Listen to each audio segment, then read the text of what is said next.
বাবাৰ জন্ম হোৱা 2-3 বছৰ আগৰ পৰাই তেওঁ বেলেগ এগৰাকী মানুহৰ লগত সম্পৰ্ক আছিল। মই গম পোৱাৰ পাছত মই কেইবাবাৰো কৈছিলোঁ এইটো ভাল হোৱা নাই, কাৰণ তেওঁৰ সন্তান মোৰ পেটত আছিল। কিন্তু তেওঁ মোৰ কথা এবাৰো নুশুনিলে। বাবাৰ জন্ম হোৱাৰ এবছৰৰ পাছতে তেওঁ সেই মানুহগৰাকীক বিয়া পাতি লৈ আহিলে। তাৰ পাছতে মই সেইখন ঘৰৰ পৰা ওলাই আহিলোঁ। তাৰ পাছতে মোৰ মা আৰু দেউতাই এইখন ঘৰ বনাই দিলে। কিন্তু মা, আপুনি সেন্দুৰ মানুহজনটো এতিয়াও জীয়াই আছে ন, এইকাৰণে মই এতিয়াও সেন্দুৰ লৈ আছোঁ। মা, যিজন মানুহে আপোনাৰ মূল্য বুজি নাপালে সেইজন মানুহৰ নামত কাৰণ সৰুৰ পৰাই মাহঁতে শিকালে মানুহজন ভগৱান, গতিকে তেওঁ মোৰ কাৰণে ভগৱান আছিল। তেওঁৰ কাৰণে মই বাবাৰ নিচিনা এটা ল'ৰা পালোঁ।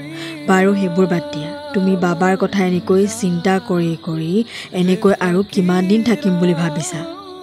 হা বোৱাৰী? মই নমৰালৈকে মা। कैसा हार जाइया